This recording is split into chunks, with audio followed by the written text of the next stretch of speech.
내가 대출을 어떻게 받았는지, 부모님한테 빌린 거라고 하면은 대여 약정서라든지 실제로 이 자금을 소명할 수 있어야 돼요. 그 외의 부분을 적으시게 되면은 세무조사를 맞을 수가 있습니다. 예전에는 집을 사면은 본인이 돈을 어떻게 조달하고 이런 것들을 물어보지는 않았는데 요즘은 아예 자금 조달 계획서를 작성을 해야 된다고 하죠. 예, 맞습니다. 네, 최근에 이제 또 법이 개정이 되면서 이제 예전에는 이제 뭐 비조정 대상 지역이면 6억 원, 그 다음에 조정 대상 지역이면 3억 원이 넘는 주택을 사게 되면 이렇게 제출을 하라고 되어 있었었는데 이제 이 금액 자체가 없어졌습니다. 그리고 30일 이내에 이걸 제출하지 않으면 뭐 500만 원 이하의 뭐 과태료가 발생이 된다. 500만 원 정도의 그런 부분이 있기 때문에 이거를 좀 다 제출을 해야 되는 문제가 발생되고 있습니다. 이런 자금 조달 계획서를 작성할 때 어떤 점을 좀 유념해서 잘 체크해야 될까요?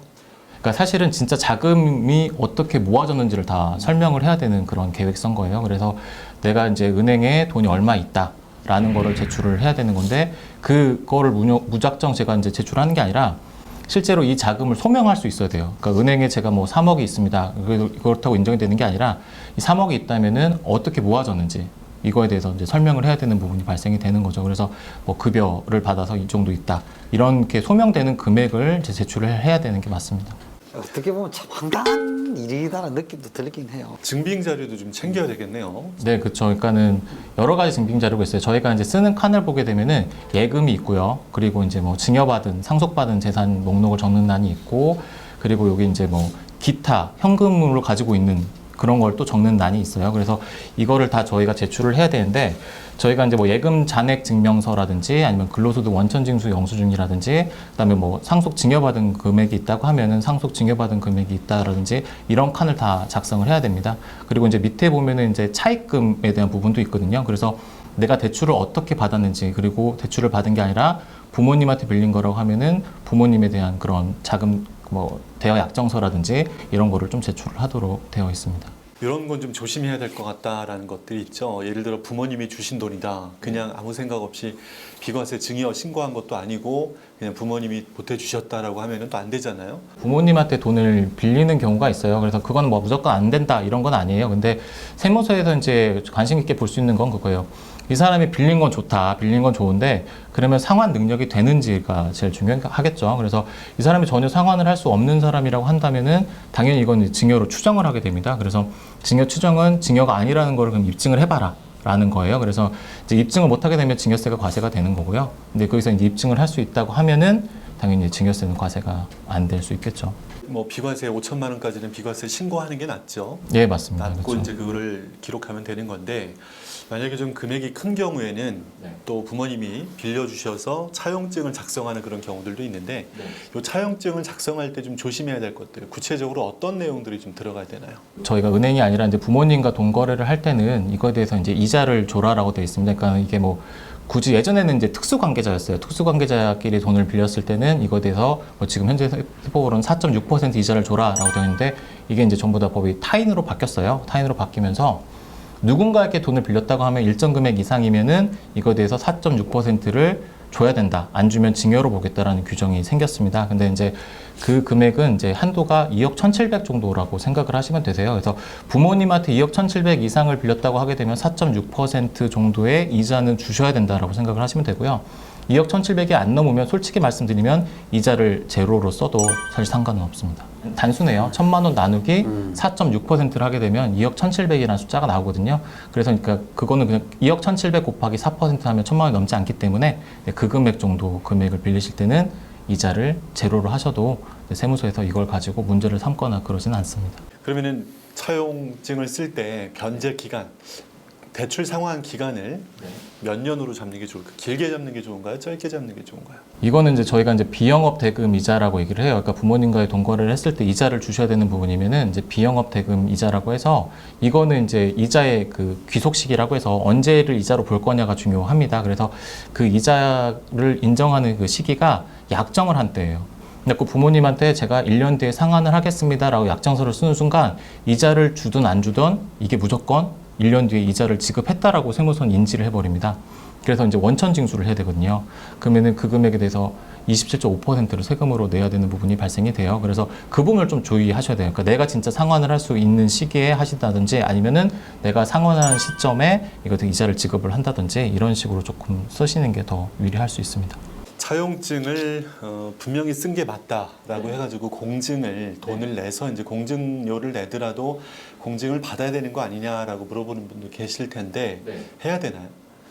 공증까지는 필요가 없고요. 사실 이제 공증받는 이유가 저희가 봤을 땐 그거예요. 이제 차용증을 정말 썼느냐라는 거를 입증할 만한 서류잖아요. 그러니까 사실은 이제 세무 뭐 조사관이나 아니면 국세청에서 물어봤을 때 아 이거 지금 뭐 써서 제출한 거 아니냐라고 이제 의심을 할 수 있는 거 그런 걸 회피를 하기 위한 건데 굳이 공증까지는 필요가 없고요. 저희가 이제 확정일자라는 게 있습니다. 그래서 저희가 확정일자를 받게 되면 우리가 이 차용증을 언제 썼습니다라는 게 도장이 찍혀져 있어요. 그래서 그 날짜로 인정이 되기 때문에 공증까지는 아니더라도 그냥 확정일자 정도까지 받아두시면은 괜찮지 않을까 하는 생각이 듭니다. 확정일자는 어디 가서 받죠?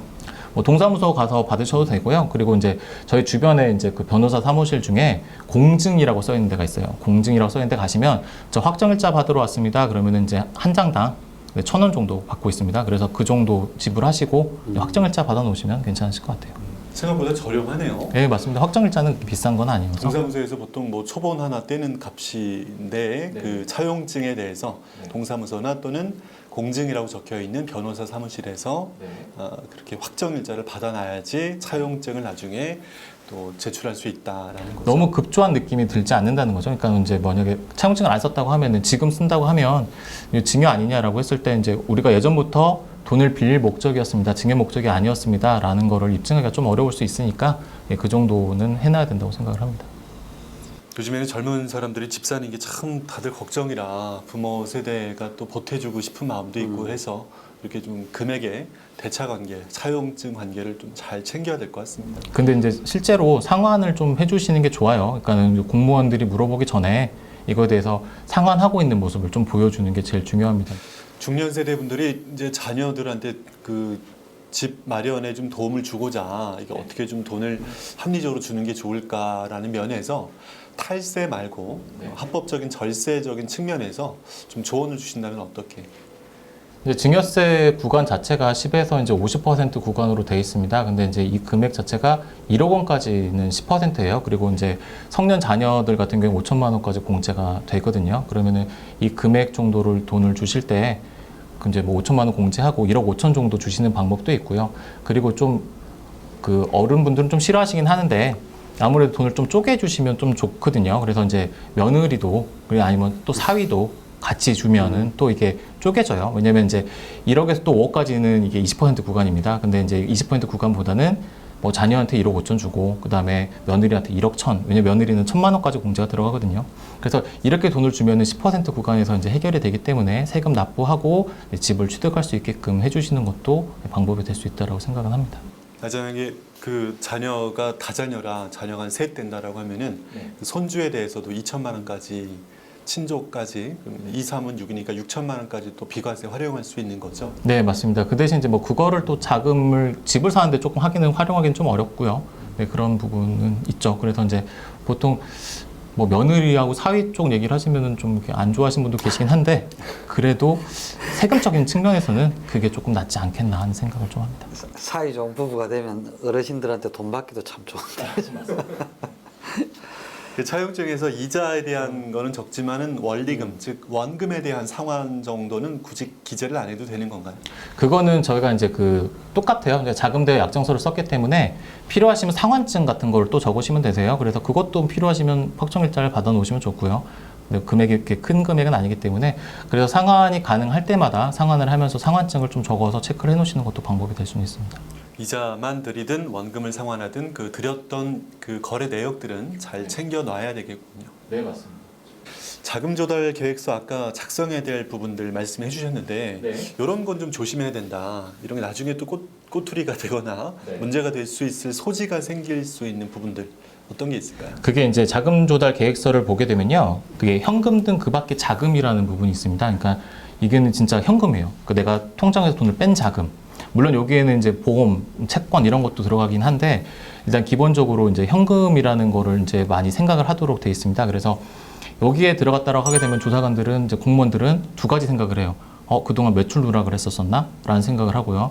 두 번째는 누군가 돈을 줬는데 이거를 이렇게 가지고 있나라는 생각을 합니다. 왜냐하면 이제 부모님이 돈을 이제 조금씩 출금한 다음에 이렇게 현금으로 이렇게 준 거라고 생각을 할 수가 있거든요. 그래서 그런 부분은 조심하셔야 되고요.